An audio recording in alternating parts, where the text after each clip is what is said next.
Hello, everybody, and welcome along to the Championship Check-In Podcast weekly show looking at the best league in the world with myself, Benjamin Bloom, and the man, the myth, the legend, Sam Parkin. Sam, how are you this week, my friend?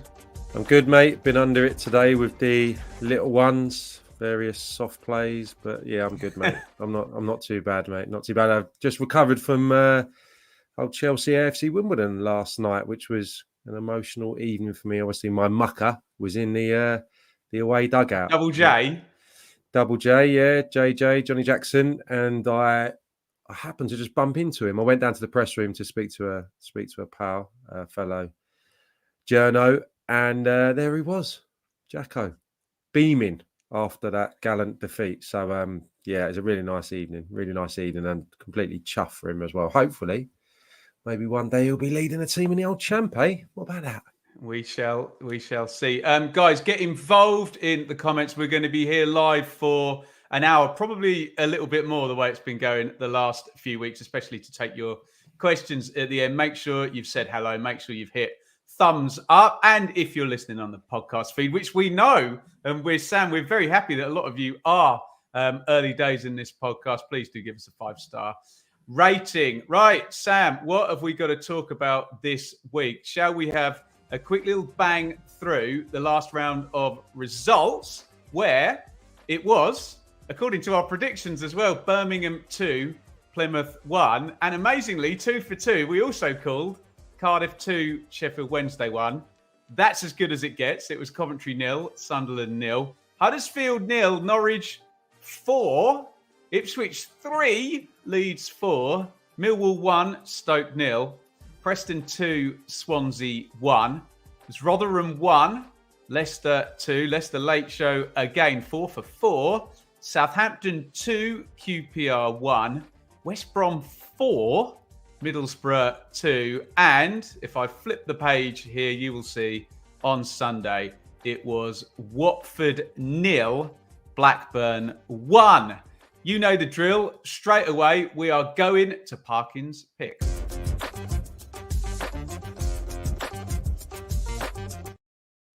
So let us know in the comments if you're watching live on YouTube what you think the big story of the round was. Which have you picked this time, Sam Parkin? I'm going for Preston North End this week. I've got time for a quick tale. Go. I very nearly signed for Preston North End when I left Ipswich to go to Luton. I met Paul Simpson and the then chairman. His first name was Derek. Can't recall what his surname was. At the Tickle Trout, which I always enjoyed. It was a pub just off the M6, I believe. So I never played there at Preston North End. So that was the closest I've ever been to Deepdale. And I had to call Paul Simpson and tell him that I was signing for Luton. And not until I was interviewing, or part of a team that was interviewing, Paul Simpson after the recent Carlisle playoff success at Wembley. I was going to say, you got him at a good time there, yeah? I hadn't spoken to him since then. And I think actually it was the old days of the mobile phone to the house phone. And I spoke to his wife before. It was painful. Can you put Paul on? Sorry, Paul. Anyway, Preston North End in their current guise, I'm going for this week. 10 points, isn't it? I think 3 wins in a row. 3 wins in a row. And again, sorry if I digress, but I'll go back a little bit to my thought process on Ryan Lowe's Preston from previous campaigns. And Ryan Lowe, in my eyes, is an attacking manager. Love watching his Bury team. Love watching his Plymouth Argyle team. This Preston North End team has been anything but, I would say, pleasant on the eye. Last year, I found them quite a tough watch, quite a turgid watch. But yeah, defensively, they're still absolutely pulling up trees. I think Freddie Woodman has made the fewest saves in the division. 7. Shows you how well protected he is. Liam Lindsay, been a long-term fan of his. Total clearances in the division. I mean, only Watford have got a lower XG against. So it is what we were seeing at the early part of last season. But what they have done, surprisingly to me, because I didn't love the names coming in, they've improved, I think. Mads Froer Jensen, I'm going to go with. I love these type of signings from a Yeah. Dents in Denmark. 24 years old, love Danish it. number 8. Yeah. Why does it not happen more? I mean, I watched some few clips of him in the. Well, they took the lad Jakobsen, who until a There bad you go. Good injury point. Yeah. was doing really well, wasn't he? Yeah, it's a really good point. I'm just thinking that midfield. I mean, they weren't brilliant against Swansea, and I think it was actually a change to 4-3-3 in the second half. They took off the young lad Kian Best, who's been playing wide left, and that is a problem position for Preston. And I've thought this again. If Birmingham had problems in the wide positions, which I said on last week's podcast, I think Preston the same. Brad Potts has been incredible on the right-hand side, someone who's played a variety of different roles in his career. That left-hand side is a problem. I think Robbie Brady's still to come back, but Best playing there. He was taken off, McCann came on, and it was actually a change to 4-3-3 that did the business for Ryan Lowe last time out. But I just think the prospect of a Whiteman who's still out, I think one of the best midfielders in the Championship, deep line midfielders. Always shows up really well on the tackling numbers and the passing numbers, doesn't he? There's very few better. If you're going to play with a complete anchor who's going to progress the ball up the pitch, sit on the toes of the centre halves, he is perfect. Him, Brown, and the aforementioned Jensen behind a two-man strike force. We're talking Keane, Jakobsen, another, if they go into the window. With that solidity of Woodman and the back three, that doesn't really change. That's not a bad 11. I'm telling you. Whether they can... Sam, sorry to interrupt, can I play devil's advocate? Go on. They've played Bristol City, Sunderland, Sheffield Wednesday, and Swansea. Is there an argument that it's not been too tricky yet? Is that fair? You couldn't have a stronger argument, mate. That's completely fair. You've got to give them credit for what they've done, and I'm giving them it because I didn't think they'd accumulate anywhere near this amount of points from their opening 4 games. So I've been surprised by the signings. I've been impressed, surprised by Jensen, and I just think if they can get the 1 or 2 right players in, maybe a wing back, maybe another striker, then this could be a good season for them. But you're absolutely right. And I think the next 2 are Stoke and Plymouth. I mean, let's get it right. They play Birmingham soon and West Brom soon. I mean, this is pretty much the start you would pick, wouldn't you, if you were a chairman, an owner going into a season, a manager. It's been pretty nice on paper, but they've taken care of business. And with those players to come back in, it's been a really good start for them. There we go. Parkins Pick this week, Preston North End. And we don't want to patronise Preston, but one of the surprise packages so far. Now, we've got something new this week, new feature. If you scroll up in the live chat, you can vote on the Worldie of the week. I've given you 4 options you can stick in the comments if you've got another one, because Sam Parkin is about to pick his.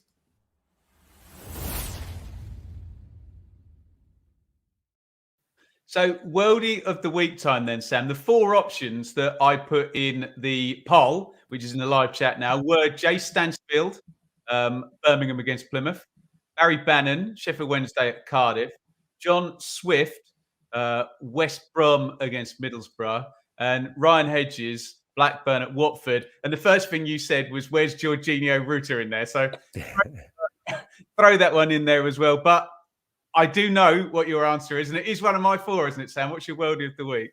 Hey, do you know what, mate? We could add in touch of the week, because I think that Ruta drag chop. Do you know what I mean? What was that? It was gorgeous with the left foot, wasn't it, onto the right? So it's the acceleration and the strength on the ball that did for me. But yeah, I'm going to contradict myself here, because Ryan Hedges is my Worldie of the week. And the first touch is probably my reason why. Similarly to what I just said about Ruta, that first little stab over Wesley, who was it? Hoyt? I think. He's been quite good, I think, the Watford fans have said. Yeah, over Hoyt, sorry. Yeah, that's the touch, isn't it? And then the confidence, the guile to do the second, and then the third keep you up, and then the finish isn't bad either. It's nice, isn't it, when you it's on the half volley, isn't it? Cute angle. Keeper could maybe do better, but it's nice that he gets it up high in into the roof of the net. Brilliant goal. And he's such an interesting case study, if that's a phrase, Ryan Hedges, because he always gets a game. And you think, like, where's he going to play? Is he like, is he the best they've got to play down the middle? Last year, he played down the middle on occasion. Only 8 goal involvements, but he made 43 appearances last year. And he's not a kid either, is he? So I think he's a very steady player. He is the ultimate squad player in the Championship who you can deploy in a manner of roles, and he does a really good job. But he doesn't do this too often, but he's definitely getting the trophy this week. Are you going to put your cards on the table and say where you would go here, mate? It was Hedges. Yeah, there's so many weeks, Sam, we get asked to pick these, and it's always someone banging one in from 25 yards with a right foot, someone banging one in from 25 yards with a left foot. And I know you get a bit fed up with the old Alan Partridge foot like a traction engine, but I actually think the kick-ups were necessary, weren't they? I don't think it was showboating, because he pinged it up, and to advance, he had to do the keepy uppies. And it's actually, Sam, there's only place he could have. The keeper's not badly positioned, and you set yourself up as a keeper, knowing if someone can really slash it high to the near post, fine. Otherwise, you're blocking everything else. So I thought you were absolutely right. And let's get it right. Let's get it right as well, mate. No, the old shout that the keeper should never be beaten at the near post is absolute nonsense. Sergio Aguero should have put that to bed, shouldn't he? When he whizzed about 30 into the roof of the net. Yeah. Take the keeper's head off. Like, what chance have you got as a keeper? You can't get your hands up. So that's a load of nonsense. Yeah, no, I totally agree with you. So Ryan Hedges, can I just tell you, the poll actually went with Jay Stansfield over Ryan Hedges there. So maybe a bit of narrative. You've always got to be careful with polls, because often they're just a popularity contest rather than anything else. Right. I say this every week, Sam. We are about to lower the tone.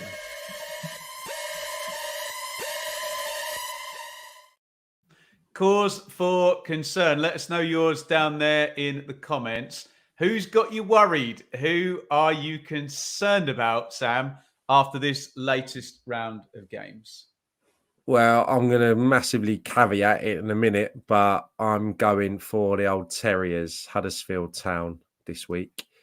I think 4 games in, and you've only mustered 2 goals, and one of them was from a Middlesbrough centre-half, and the other one was from one of your centre-halves, Michael Hellick. You've got to be a little bit concerned. That said, I had a little whiz through the attacking stats, and they're having plenty of shots, and they're making plenty of decent chances. So I think this could turn, and this could turn if they get a striker, an attacking player of sufficient quality into the squad, quick, smart, because they're running out of time. And I think that is an absolute necessity for them, because the manner of the goals they're conceding, the individual errors. And I think Neil Warnock has spoken of them. And I think there is a lot of truth in that. I don't know if it's as much of a collective as an individual problem at the moment. So, yeah, they need some work. They've conceded the joint most open play goals. It's an issue for them, and they were cut open the other day. Really impressed with the signing of Ben Wiles. I think that's an excellent signing. I think he was probably Rotherham's best player in their promotion season. I'm surprised that Paul Warne has not gone there, or maybe he did. Probably tried, yeah. I think he's a pretty talismanic player at Championship level, can do a bit of everything, can get you a goal, can take the ball deep. That's a really good signing.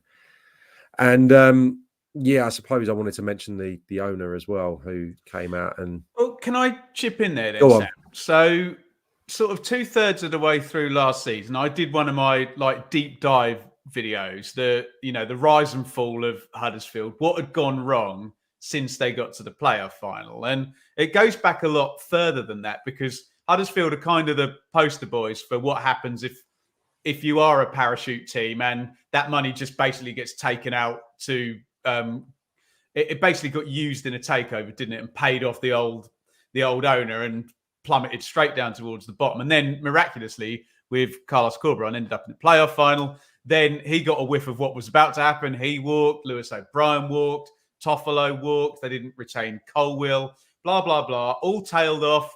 3 managers.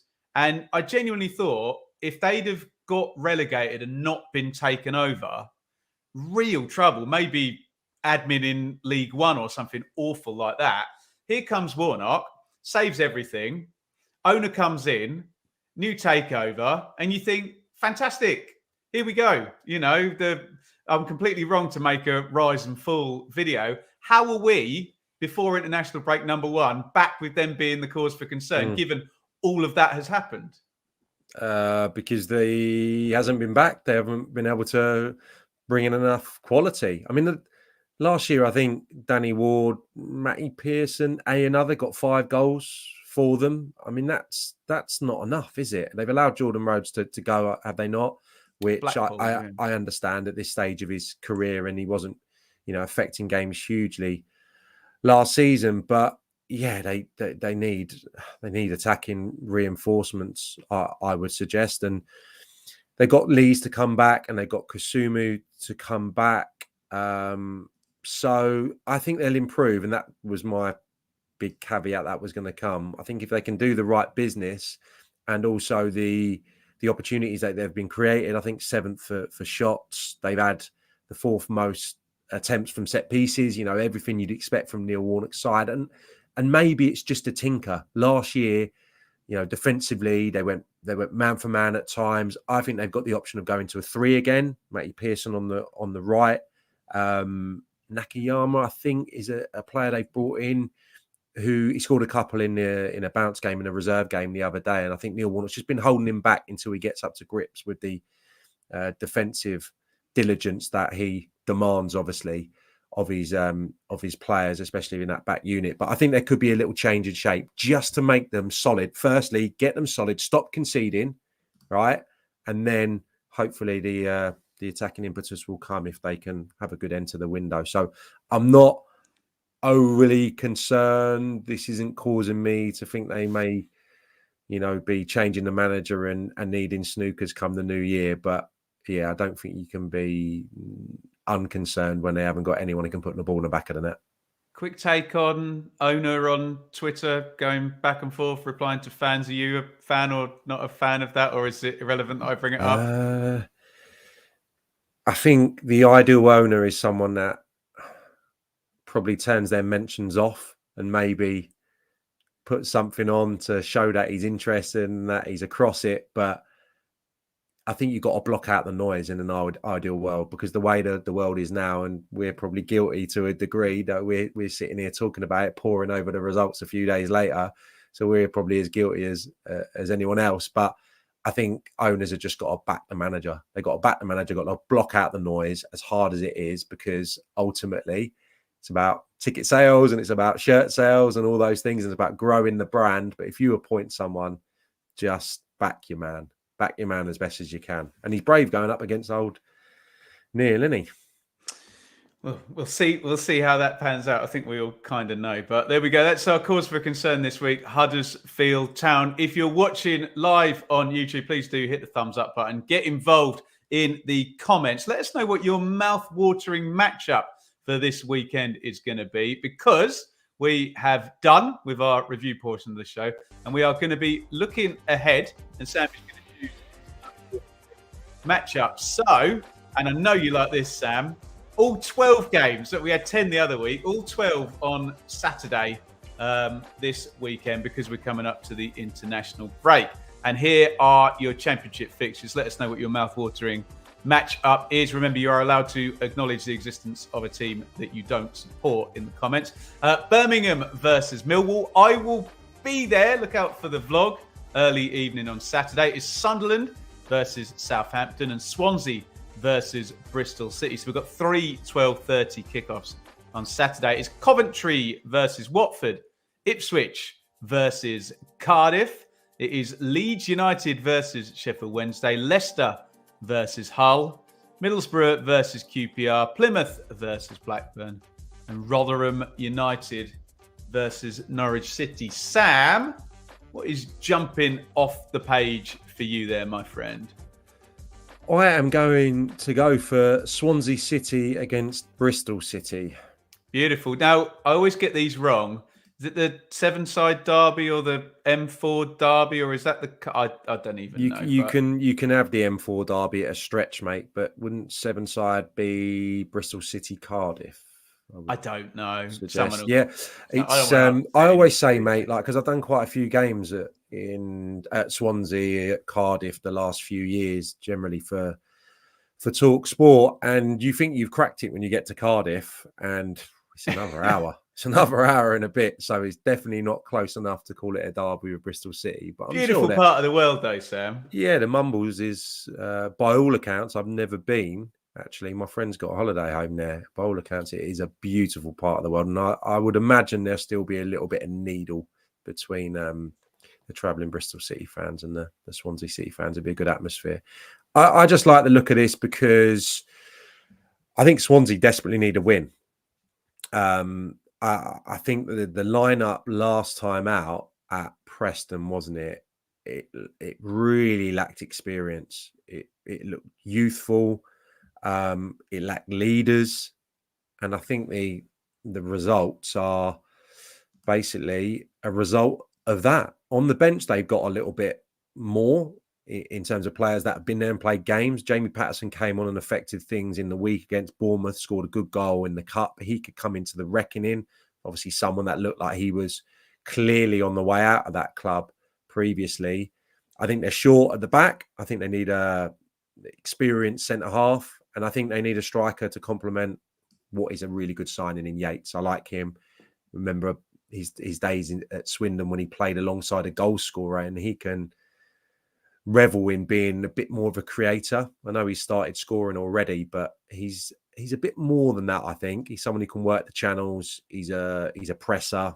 I'm not sure he's going to be the one that's going to catapult them into where they want to get to. So I'm worried about Swansea and Bristol City. So limp at Ashton Gate, but away from home, always seem to surprise you and play some really nice football. There's a youthfulness actually about their forward line in Sykes and Bell and one or two others, but they haven't reinvested that Alex Scott money. So no, it'd be interesting. I think Nigel Pearson was talking about the reason as to why that the purse strings are relatively tight, even though he's gone. But yeah, they have so much more joy away from home. I think they had one shot against Norwich on the target in the cup in the week, and that's been kind of the story at home. And it feels like a big problem to me, them at Ashton Gate. And I've said it for the last 5 years. I don't know why, but whether it's such a nice place for an away team to go and play, the old cliche, they just can't seem to get that place rocking and a place where they can pick up maximum points. So, yeah, I think this is a big game for both, because I think if Bristol City were to lose, you'd be, again, questioning the manager and scratching your head as to why they can't find that level of consistency. What is your take then on Pearson at Bristol City? Because if I'm honest, it's lasted way longer than I thought it was going to, given some of his post matches that were slightly inflammatory. And I agreed with you. I was quite kind of optimistic at the start of the season. I kind of cleared the decks FFP wise. A lot of the legacy wages had all gone, and then I was kind of telling Bristol City fans, it doesn't matter if Alex Scott goes. It doesn't matter. He's been brilliant. You've developed him. Spend that money, and away you go. And you've nailed it. There doesn't seem to have been they went really early in the window, didn't they? But there's been no kind of marquee signing really to get the City fans going, has there? I want to love him, Nigel Pearson. I want to really like him, but I don't know. I'm with you. It's lasted a lot longer than I anticipated initially. And then I see the odd interview with him. I see the odd post match, and I really warm to him. And then something will happen again, and I'll be back at square one. And I really like some of the recruitment. I really have. I think Rob Dickey's a terrific player. I liked Sykes when he was at Oxford. I love that they went and took Mehmeti. I think this is probably a recruitment team that are sitting in a room and doing what we would probably do, Ben. Do you know what I mean? There's a lad at Wickham who you could get for a decent figure. He's really tricky. Cornick as well from Luton. Some of these guys that are a good age with good resale value who you think could grow and become Premier League players maybe with the club. And I don't know. I don't think there's probably enough to supplement that. Enough good players, 7, 8 out of 10 every week, and goal scoring. I know it sounds like it's the theme of the podcast tonight, but who are you going to hang your hat on to get you a couple? Yeah, Naki Wells will get you a win. He'll get you a point every now and again, but he's not going to be the person to propel you into the playoffs, which is where I genuinely thought they would be now. I genuinely thought Bristol City would have had a playoff campaign or even better in the last few years. I'd love that City to have a Premier League club. Again, it's a cliche alert here tonight, but since that stadium's been revamped, Lovely, isn't it? The potential's always been there. I used to love going to Ashton Gate when I was a Swindon player. I used to love it because there was a bit of a toxic atmosphere between the two, but and they didn't love me and used to get a bit of grief. But I loved that game, and I've always enjoyed going to Ashton Gate. So it could be so much more. But yeah, we'll see. I think it will stick around this year, but I'm not sure whether this is going to be a year where they're going to be in the reckoning again. No, especially given the way certain other teams are mobilising. Maybe we're about to speak to about one or two of them. We'll get into the predictions in a little bit, so we won't say how we think that one is going to turn out. First of all, though, we need to hear about a player to watch.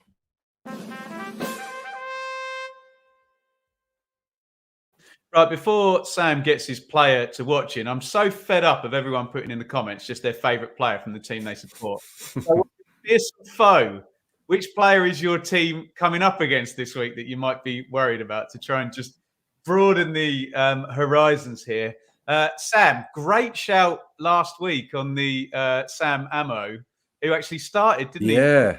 Southampton. So this had better be good, my friend. Who is your player to watch? Let us know your fearsome foe in the comments. I'm going to go for Adamida. Interesting.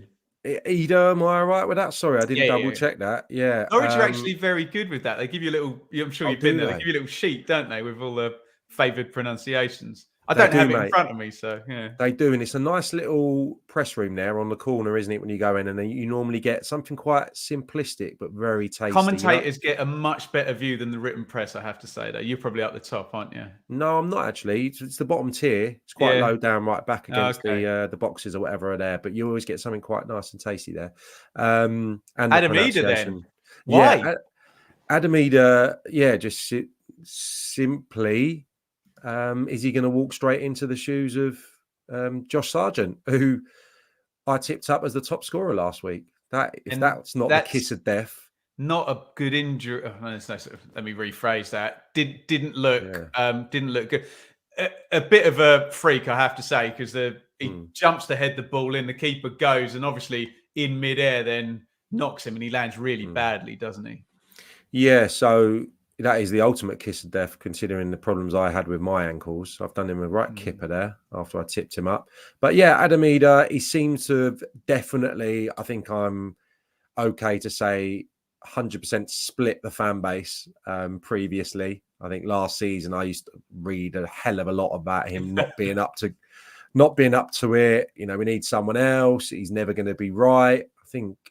Was it Ewan Roberts or maybe even Chris Sutton? I did an article or came out in defence of him at one point. I remember a former Norwich player doing it anyway. So, yeah, I had a little look at his stats. There's obviously not much to go on because I think he's played in the region of 90 minutes so far this season. He's quite down in comparison to the other forward players. He is taking a shot every 44 minutes. And I'll tell you why that was easy to work out, because I think he's played 88 minutes. And he's had 2 shots, and both of them have ended up in the onion bag, Ben. So his ratio, a winning goal against Hull late on, wasn't it, as well? So his ratio is not too bad, but my concern a little bit when I'm looking at his involvement in the minutes he has played, he's not in the box really a lot. I think he had 2 touches in the box against Bristol City in the week, both shots, funnily enough, actually. So he only played an hour. So whether that's them saying, just come off, David Wagner, wrap him in cotton wool a little bit. We're going to need you 100% from the off. That could potentially have been it. Or maybe he was a little bit off colour. But I would say he needs to get in the box a little bit more. Play up against the centre halves.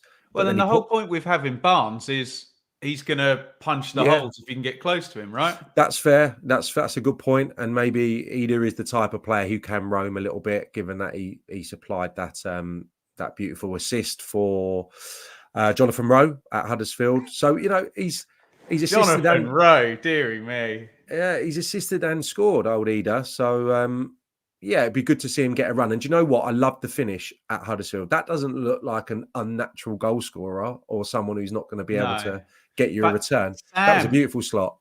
That was at 3-0 up, though, wasn't it, to be nice and calm? Can I play devil's advocate? Will we be sat here tomorrow at circa 11 p.m. and you'll already have the answer to your question? Is he going to get a run of games? Because Norwich, who are in great form, by the way, bringing a lone striker to help replace Sargent. Can you see that happening?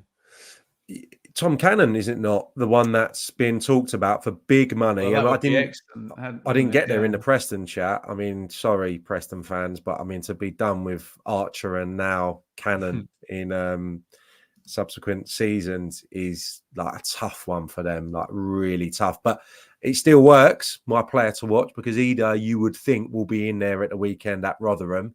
So if he does the business, well, the ball's in his court, isn't it? If he goes and gets himself a brace, then Tom Cannon, another, they're still on the old Judi Dench the following week, aren't they? So don't try and pull apart my player to watch. I'm just adding an extra layer. Your point's a really good point, and my point maybe not so much about him having to be in the box.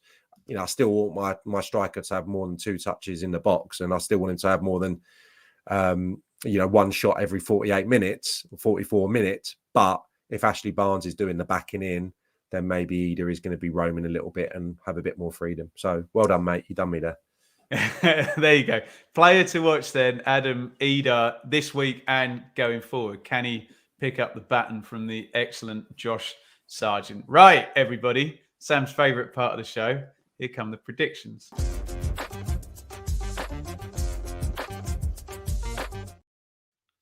Right, it's predictions time. We love you to get involved in the comments. Just make sure you try and stay on the game that I'm talking about at the time. And please put the teams in. So put Ben 2, Sam 0 rather than just 2-0. And then I can get as many up on the screen as possible. Let's flip this up and we'll hand to you straight away, Sam. We've backed Birmingham heavily the last few weeks and been right every time. You backed Millwall last week, and you were right.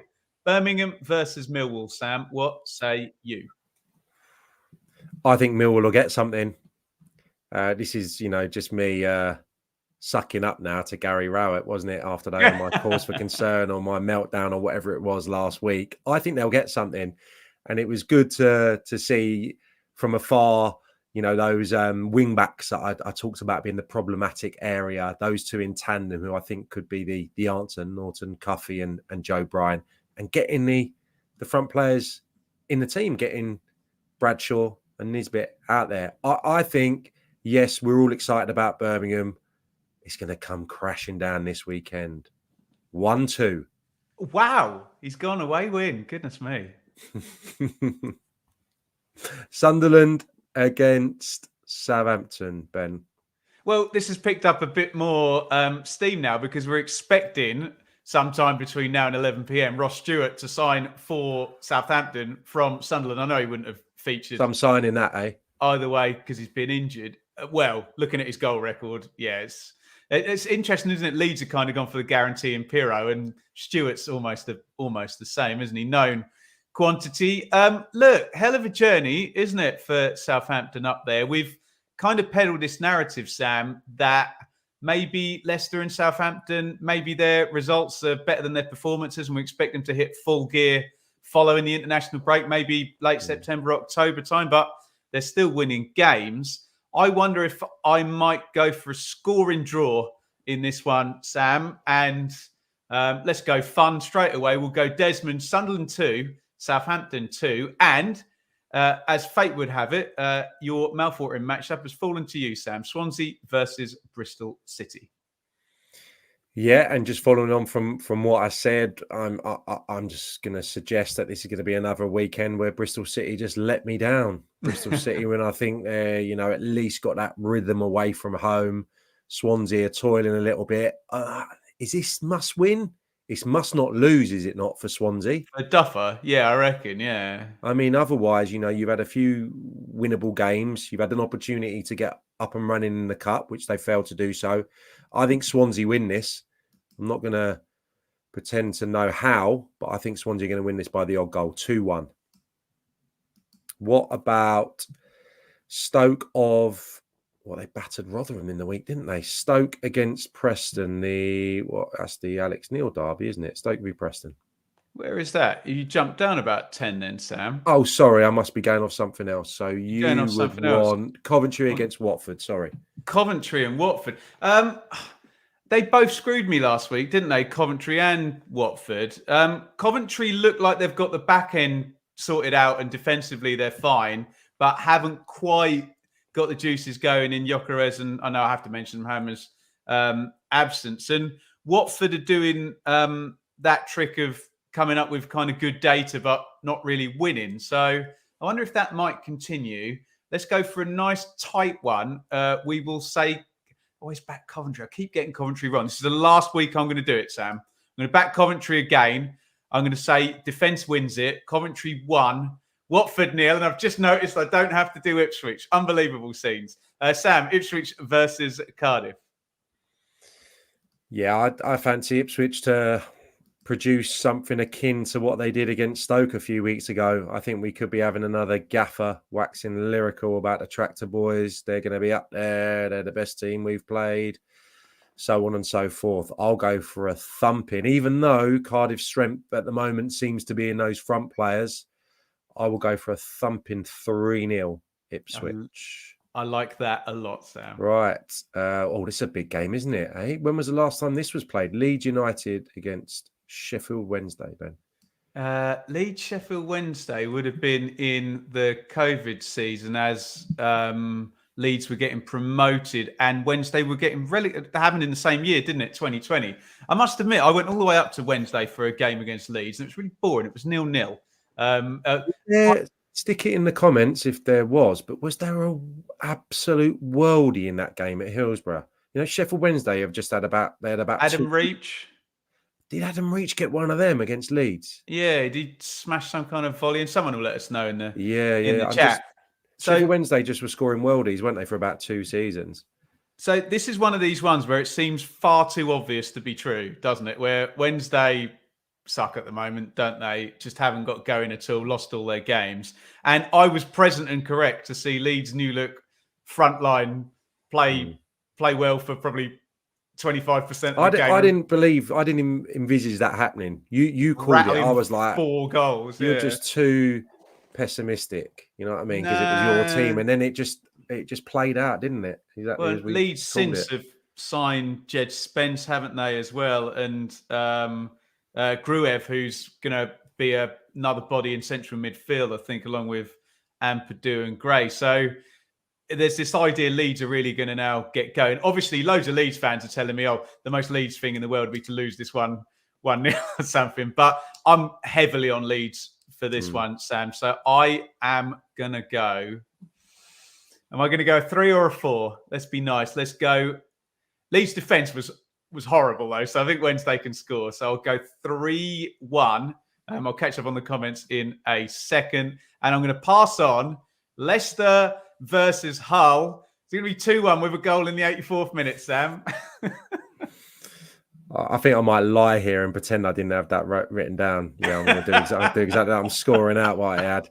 Hull getting plaudits. They're certainly having a lot of possession, aren't they? Hull, they're possessing the ball. They're looking like they're taking on Liam Rossini's coaching, looking quite a well-oiled machine. I'll nudge it on a tad. I'll go Leicester 3, Hull 2. And would that represent full gear finally? Probably not, although I'm not sure I'm buying into that.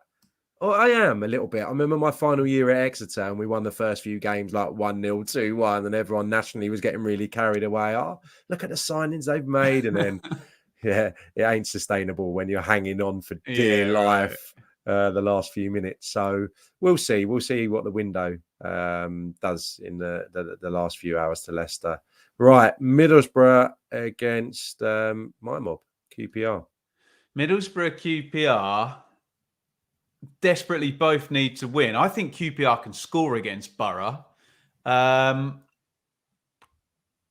Is this going to be the one where Middlesbrough just kind of get a really ugly sort of 2-1 win? Maybe they go 1-0 up. Maybe QPR equalise or something, and QPR are looking like they're in the ascendancy, and then maybe Borough just nick it at the end for home advantage. I've painted the narrative there, and we may or may not be discussing Middlesbrough a bit more in 5 minutes. So I will stop there and I'll say Middlesbrough 2, QPR 1. Mate, look at disdain on Sam's face on that one. And I'm going to pass on Plymouth Argyle versus Blackburn Rovers, Sam. Yeah, I'm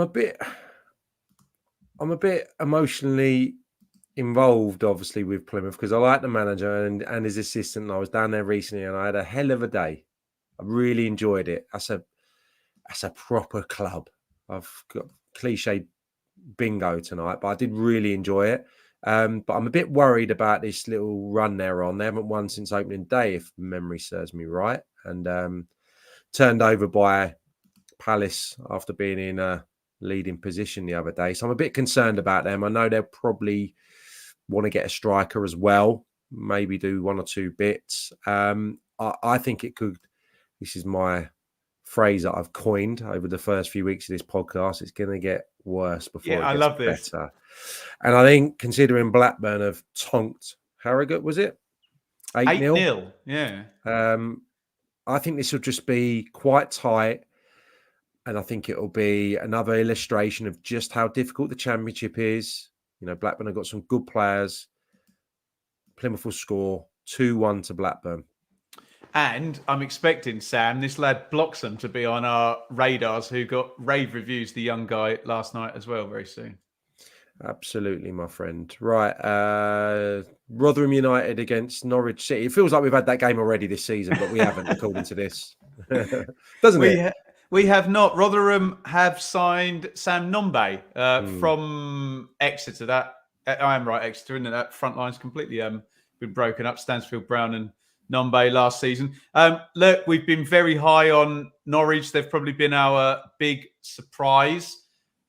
Even without Josh Sargent, I know you've got Adam Eder as your player to watch.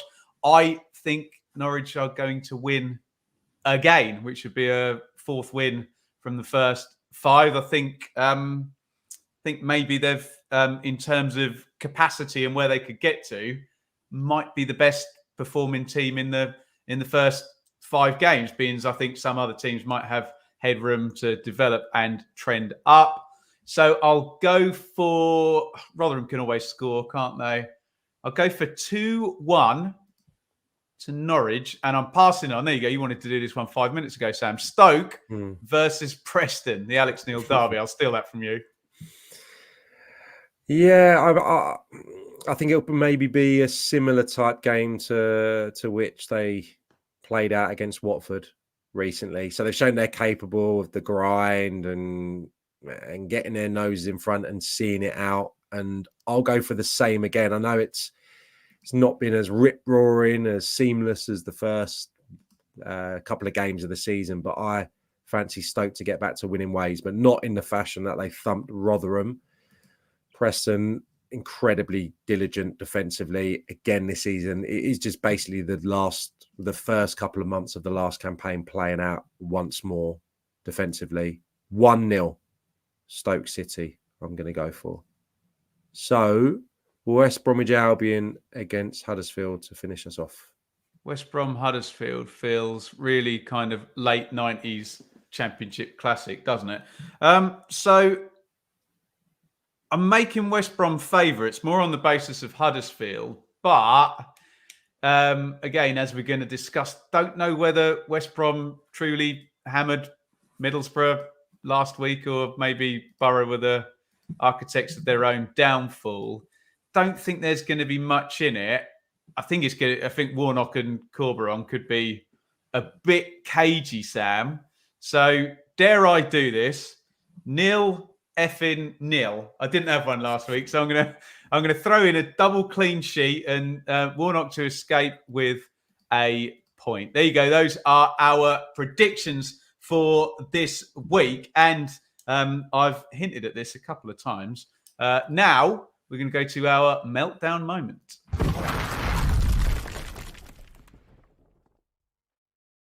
Keep your comments coming in, by the way, guys. Fantastic stuff. Really, really appreciate the support. And do hit the like button. I can see on that screen we have 72 likes. If everybody were to hit like right now, we'd probably go up to 100, which would do wonderful things for mine and Sam's YouTube algorithm. Here, Sam, who's your meltdown moment from last week? If I've teed it up 18 times in the last 5 minutes. I'm going for Middlesbrough's defending. I think is the right terminology, okay? Because I don't want to label everyone with this brush.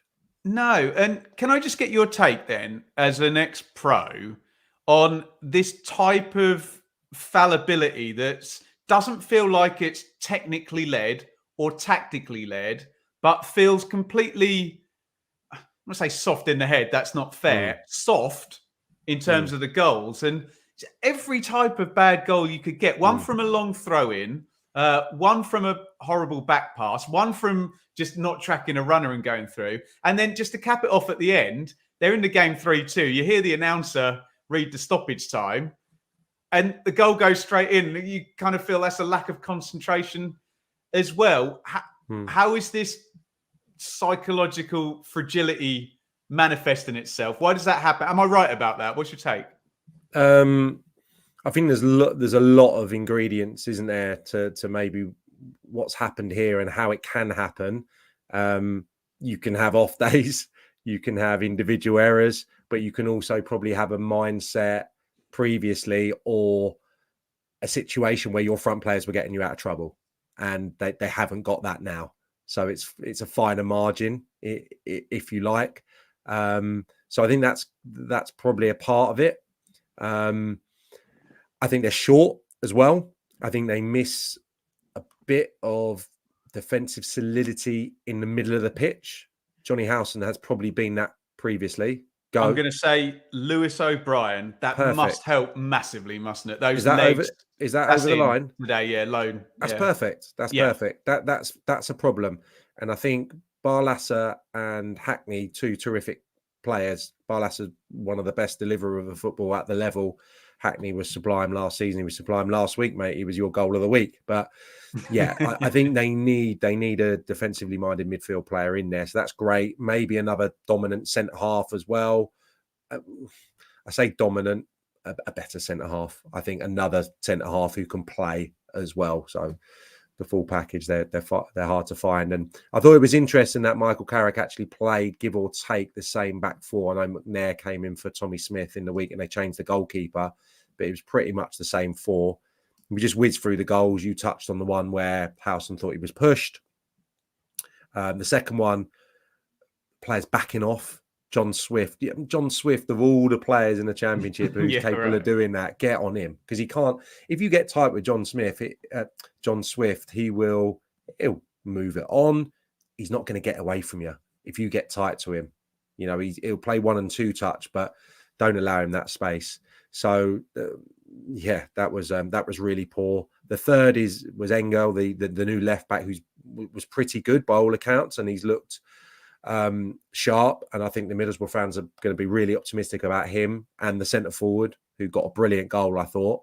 So I'll come on to why there's reasons for cheer in a minute. But then the fourth goal, Sarmiento, I think it was Hackney, and I got it somewhere. McNair got completely drawn to a bit of movement, and he was allowed to saunter in and get the fourth. So every goal was really poor defensively. In the midst of all this, Tommy Smith could have been my meltdown moment, but it was so soft, the yellow card. I didn't want to go all David Ellery on him. One for the kids there. But another red card. Sam, if you're on a yellow card, you may as well just walk if you're going to You may as well walk. This is not a new thing, Sam. Tug on the shirt to just stop an attack has been a yellow card for like 10 years. You always get one, don't you? You may as well walk with the way the rules are now, mate. Once you're on a yellow card, that makes any sense because you can't do anything. I mean, let's not get onto that today. But yeah, Tommy Smith, he left them with a mountain to climb. Reasons for cheer, okay? And I know this is supposed to be the meltdown and the defending was terrible. Let's get that right. West Brom, probably a little bit fortuitous to run out so comfortable, possibly, because I think Middlesbrough were okay with the ball. And creatively, if you look at the statistics, I know this isn't what this segment's for, so I won't go too much into it, but they have faced 13 shots on their goal and conceded 9. Oh, God. There's 13 shots on target and conceded 9. They've had more 16 shots on. I know everything's going in, yeah? It's a small sample in it, and it's like one stat that I've plucked out, but they've had 16 shots on target and scored 3. And I thought you saw from Michael Carrick's demeanour, he was relatively chipper. And these players have just come in too late in the day, probably for them to have better results to show for their start to the season. But in time, I've got no qualms that they're going to be fine. But this was a bad day at the office. Wow. Right, let's move it on, and we're going to go to the quiz, and then I can already see some questions coming in. We'll get to the final Q&A segment, and you can join in with the quiz as well. And I'm struggling to find my button. Here we go.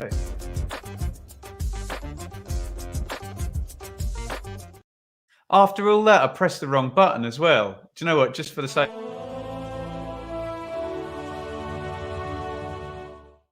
I know you wouldn't be able to go through the show without hearing that lovely orchestral flourish there, Sam. This is the week that was. So Sam and I have both got a question for each other from I liked him a couple of weeks ago. I was going to say the brilliant Fev. I'm growing to like him less and less and less at Fev's Football on Twitter because these questions are just devious, aren't they, Sam? Can we get someone who's less well-read? I mean... Yeah. I'm having to read them 5 times. I mean, this guy's a genius. These are all backhanded comments. Do you want to ask first, Sam, or do you want me to ask first? Well, I should have spent the last hour reading it through because I'm going to fudge it again. I mean, it's magnificent. It's magnificent. Right. You ask first. Get involved in the comments. I promise I won't read until we're through. Right. You're going to get... All right. We'll get onto that. Right. Last weekend's matches saw 36 goals, but 4 of the scorers shared the same surname as a Best Actor nomination from the Oscars. Best Actor nomination from the Oscars. Can you name them? A goal for each scorer that matches the Oscar nominee. Oh my God. And no I'm allowed clues. To look at the teams. Naki Wells, who scored for Ozan Tufan, unlikely. Stansfield. Who else scored for Birmingham? I can't even think. You've already got one there if you want to hone in on something you just said. Stansfield? I don't know who the actor is. No, I can't give you that. I'm afraid. Robert de Stansfield? Can't give you that. Ugbo, Wintle, Bannon. There's a tap in. There's a tap in for you, which I'm allowed. I'm comfortable in giving you that clue. Give me the clue. Well, it's your team. Oh, okay. Charlie Chaplin. You're on the board. You're on the board. Yes, he must have got an Oscar, mustn't he? The Great Dictator, 1940. Okay. Oh, my God. Norwich Row, Sergeant, Middlesbrough. Who's that? Force. Armstrong. There must be an actor called Armstrong, mustn't there? Afraid not. There's 2 I wouldn't have got. There's go on. So how many have I got? Did I get 2? You got what? You got 2, yeah. You didn't hone in on the other one that you said was Naki Wells, Orson Welles for Citizen Kane, 1941. Isn't Citizen Kane like the greatest movie of all time? It's up there. And the two that I wouldn't have had a sniff at were Ian Bannon, which I think is a different spelling according to the notes I've been given for Barry Bannon, Waking Ned, 1998. And the last one, this is the most recent film which I've seen, Ryan Hedges, Lucas Hedges for Manchester by the Sea, 2016. I mean, just wow. At Fev's Football on Twitter, give him abuse for that nasty. So you're giving me 2, although you helped. I don't know if you can have Wells, can you? If you couldn't give me the actor. No, okay. No, I'll give you Charlie Chaplin. Okay, so this is also a 4-piece here, Sam. In the last round of matches, there were 36 goals scored. The goal scorers were born in 15 different countries, not counting those born in England. Can you name the 4 countries that had more than one goal scorer? Don't need the players, just the countries, and you get a point for each answer. So, for example, if there was a country called Jupiter and 2 players from Jupiter scored last week, they would be one of the 4. Does that make sense? You want the countries?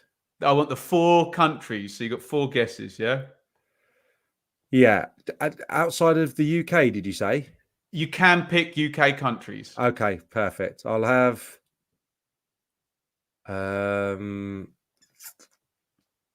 Ireland.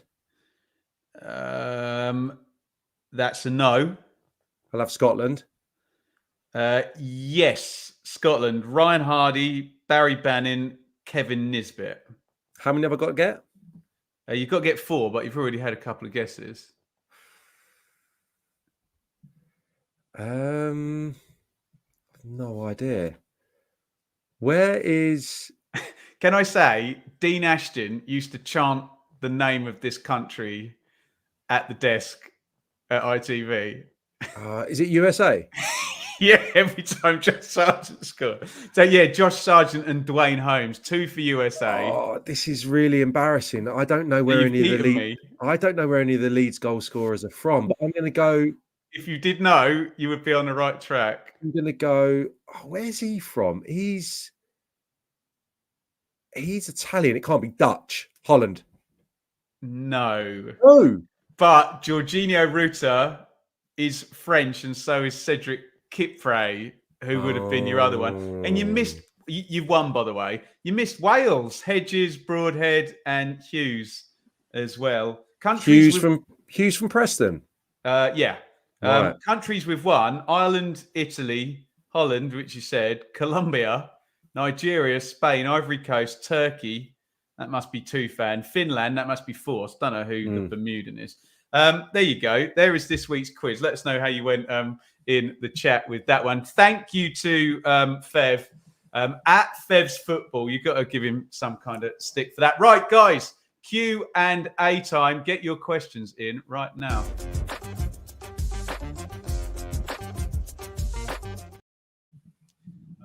Seen all the answers coming up on delay in the chat there. As you started talking now, I was sure it was going to be musical artists that scored. I already had Lisa Stansfield, Louis Armstrong, and something else as well, just ready to go. I was sure that was going to come up. Yeah, I thought I was going to. Speaking of ready to go, get your questions in ready for myself and Sam. While they are coming, let's just say, please do hit the thumbs up button. You can support financially via Super Chat. And now on the channel, you can also hit the join button. You can check out the perks there. So below the video, it will say join. And you can get some really good perks if you do sign up monthly. No obligation to do that, but it really helps myself and by extension, Sam out. Also, please do download on podcast. If you're listening on pod now, thank you so much. The numbers have gone up and up and up and up, and we hope they continue to do so. And I say it every week, even if you watch on YouTube, go and subscribe on podcast anyway. Right, let's get to some questions here.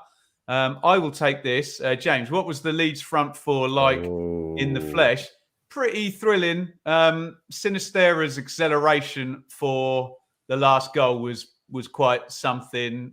Pirro, we know what to expect. It's the kind of combination of what they're going to be able to do. But if they start to get any kind of pattern of play like Norwich had under Farker, then they are going to score a lot of goals. Sam, Jukiewicz, straight red, question mark. Do you remember the decision, Sam? I don't remember it. No, I don't. No. We're going to have to come back to you on that. I'm going to come back to him, and I'm going to come back to that Coventry fan. Well, I can answer that Coventry fan last week. The lad, Oh, the go on. loanee from Brighton's name escapes me now. So this is a terrible little bit of content, but I did watch a couple of highlights reel. And if anyone could replicate what Gus Hamer did for Coventry, this chap's got the potential. 19 on loan from Brighton, looks a little bit slighter, but my goodness, he can wriggle beyond the challenge and get a strike away. So if he's at Brighton and he's one of those that's been plucked from relative obscurity and now going to be given the opportunity to go out and play before he gets drip fed into their first team, I'd be pretty excited. Alex, what do you think of Sunderland's transfer meltdown? Stewart out, Gooch out, and a bid for Roberts. No incomings looking likely. Does that? I suppose that would be a meltdown if it finished like that. We've been full of praise for Sunderland's recruitment as well, haven't we? Yeah, I would be worried, because I think that Roberts, obviously, Stewart, when he was fit, has been a massive part of their success, their goal threat. I've loved watching Pritchard, Roberts, Clark, the tail end of last season, Diallo as well. I thought that was just great fun. Like for Tony Mowbray, who sometimes probably, again, a bit like Nigel Pearson, you didn't probably think it was going to work. You thought he was probably too long in the tooth, not in a good way. And then to get that tune out of those players, I thought was remarkable. So that's a big blow. I think Stewart, it blows my mind that Lyndon Dykes gets in the Scotland team in front of Ross Stewart. And I've probably said that to you before, Ben. I don't know if he's, not as good a hold-up player, but certainly what else he gives you, the goal threat and the running beyond, I don't think there's any comparison.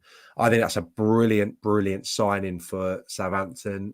I think it's probably marginally better than Joel Perreault. Is that a massive shout? It's an interesting debate, isn't it? No, it's on par. Perreault's a better footballer, isn't he? He's more easy on the eye. Ross Stewart is just power. He's power on the shoulder.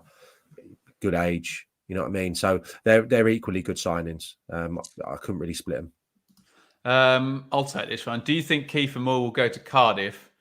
No. If Kiefer Moore comes down to the Championship, I think there might be a queue.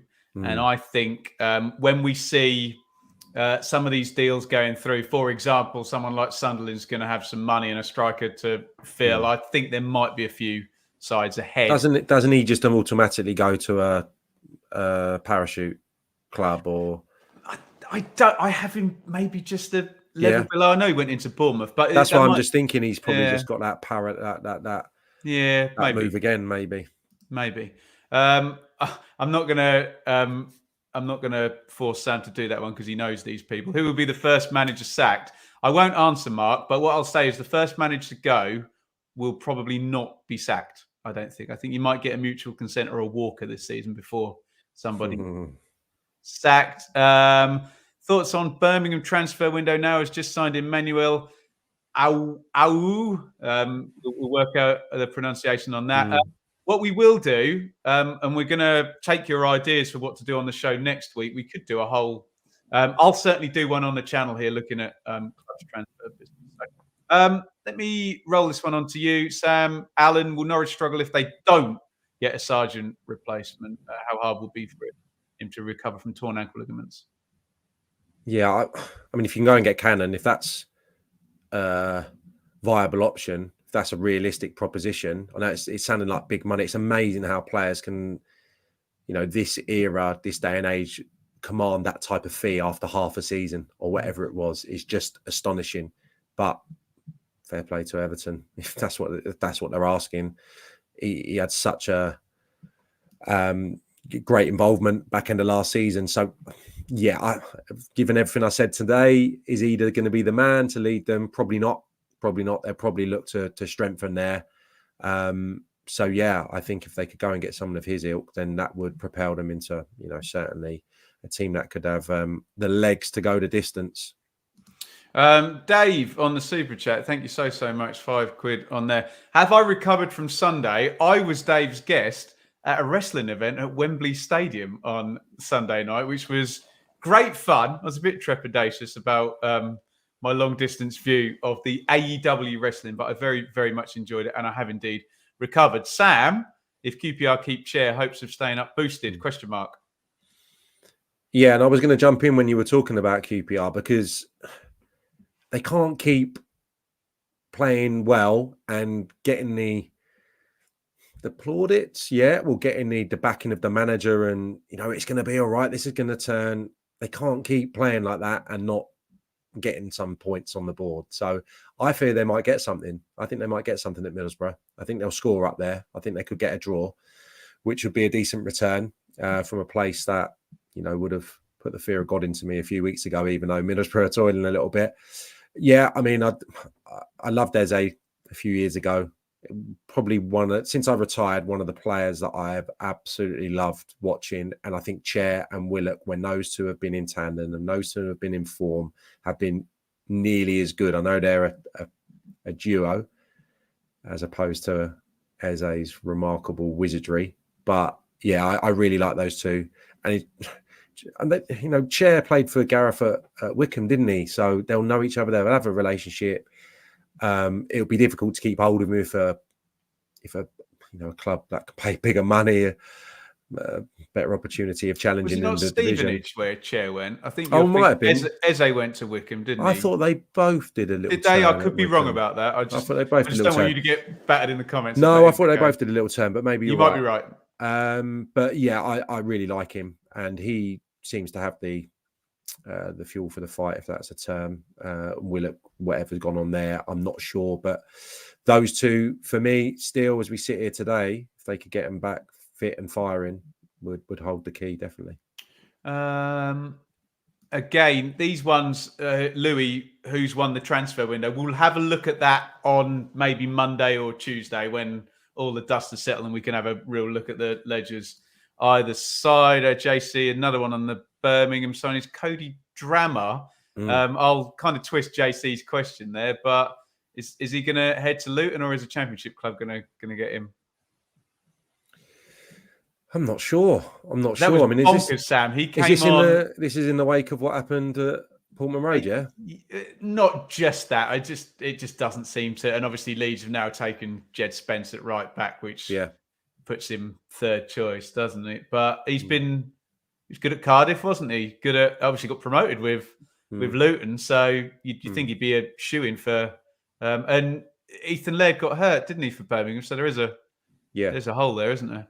Yeah, and Laird's stats and his start to the season has been formidable, back to what he was, in those early weeks of the season at QPR under Michael Beale. So yeah, I liked him at Luton, and going into that Luton team under Nathan Jones, under Rob Edwards, it's the most pivotal position probably outside of the strikers at Luton. So no, I liked him last year. So he's better off out there, isn't he? If there's definitely a bit of mistrust from the manager going his way.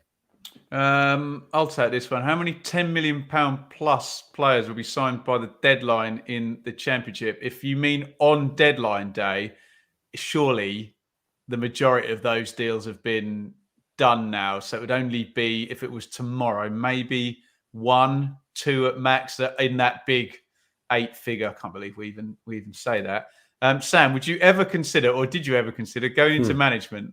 You're not horrible enough, are you? No, I think there's so too much of a nice bloke, aren't you?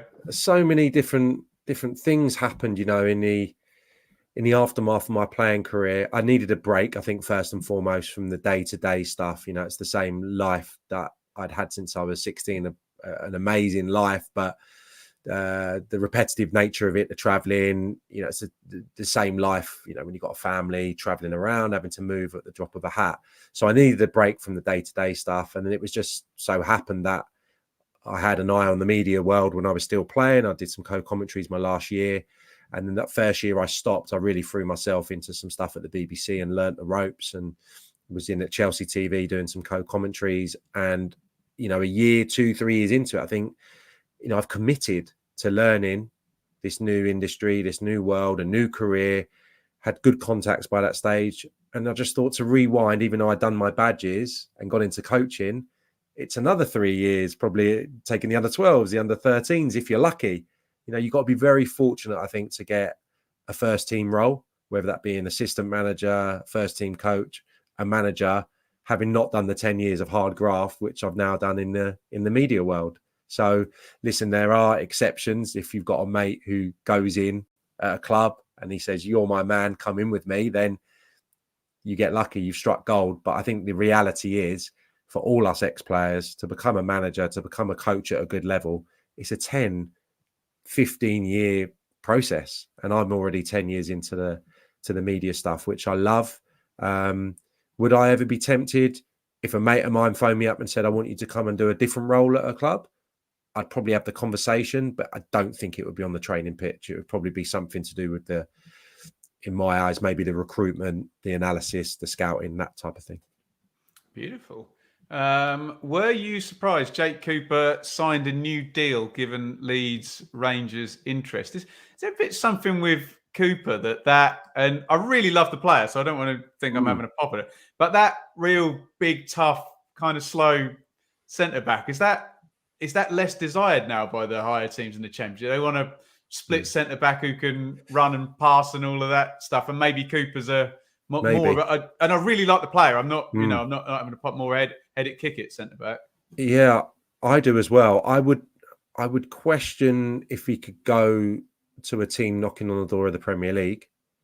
Rangers up there, I'd be concerned about him in European competition. I don't think that's an issue anymore, is it? After last night, sorry. I think they go to Thursday nights, don't they now? Right. Okay. Sorry. Yeah. That's poor form from me, but you catch my drift. So I wouldn't be concerned about him in the SPL at all.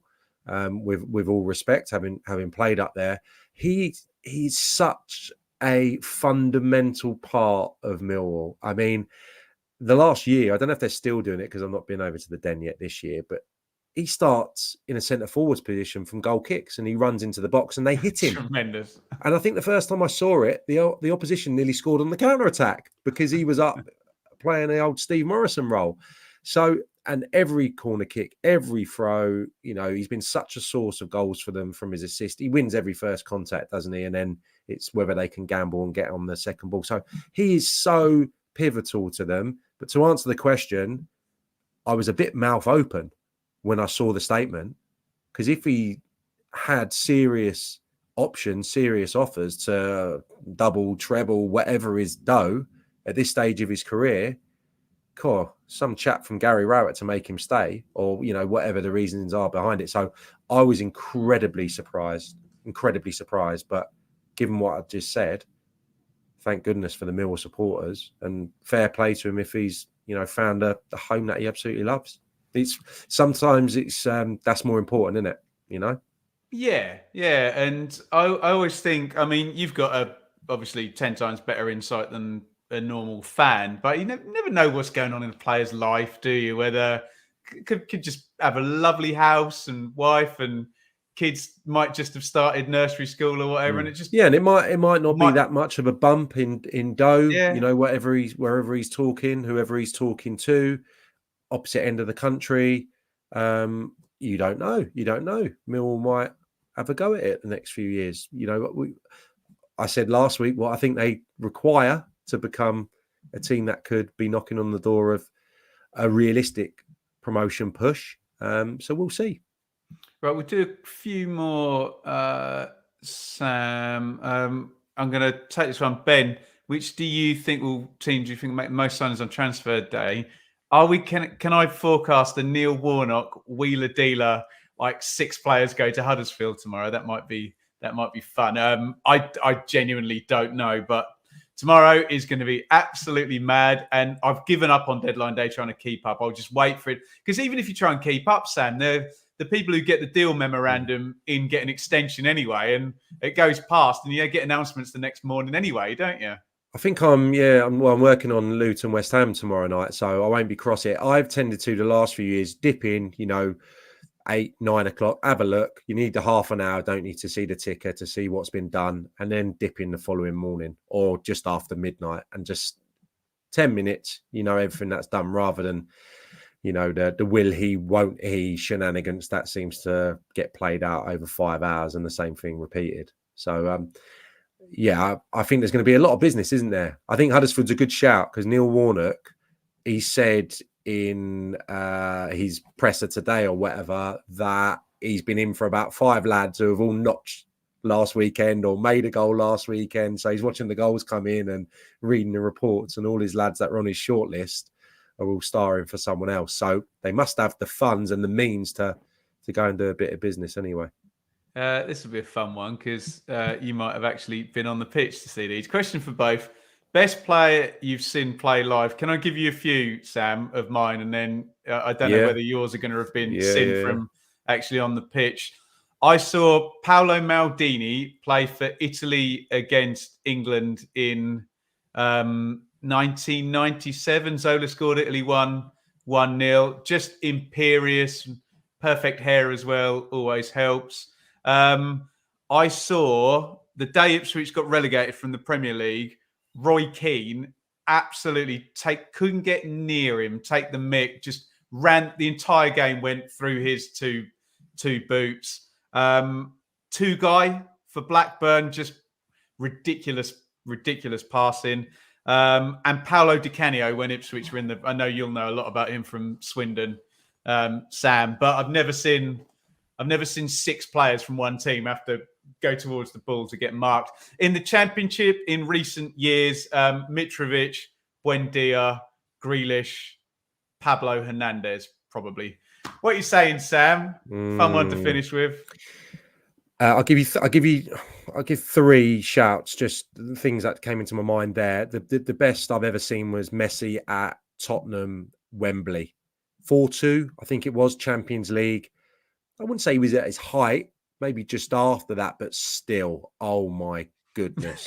I've never seen him, yeah. It was more the collective of Barca, but him that night, it was just magical. I was working on the game as well. It was just magical. I was on the bench for Luton FA Cup at Anfield, and Gerrard played as a 10 behind Torres. It was that era. Do you remember? Oh, with Alonso behind him. Yeah, might have been. I don't know if he played that now, but he got a hat trick. Gerrard. It's a different sport. It was a different sport. It was the pace on the pass. Have you heard Dino talk about that cup final? Yeah, I have. Yeah, the Gerrard Cup final. It was the pace on the pass. It was the velvety touch. Every touch just immaculate. And I wanted to mention this lad tonight, and this is the best debut that I've ever seen, that I've ever been on the pitch for, right? And stay with me here because I know he might not be the best player. Matt Grimes, Swansea, right? How is Matt Grimes? This is what I feel every morning when I wake up. I don't think about Grimesy, but whenever I'm talking about Swansea, why is he not playing in the Premier League? And I think it comes down to one thing. It must be that managers' teams think he's not mobile enough. He's not sharp enough. It must be that, because the guy's left foot is ridiculous. But just quickly, it was against AFC Wimbledon at St James's Park.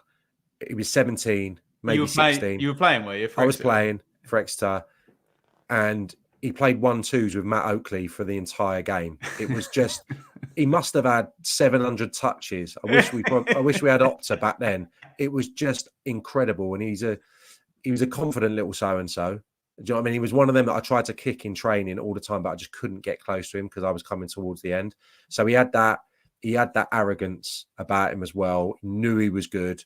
So, and that was just like, it was a breathtaking debut. I know he's had an amazing career. Don't get me wrong. Here we go. He's just signed a new contract.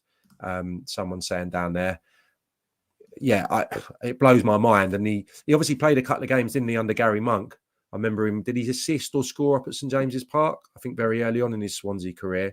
But I am surprised that he hasn't kind of John McGinned it, if I can name check another former teammate. Yeah. Outstanding. When did you play with John McGinn?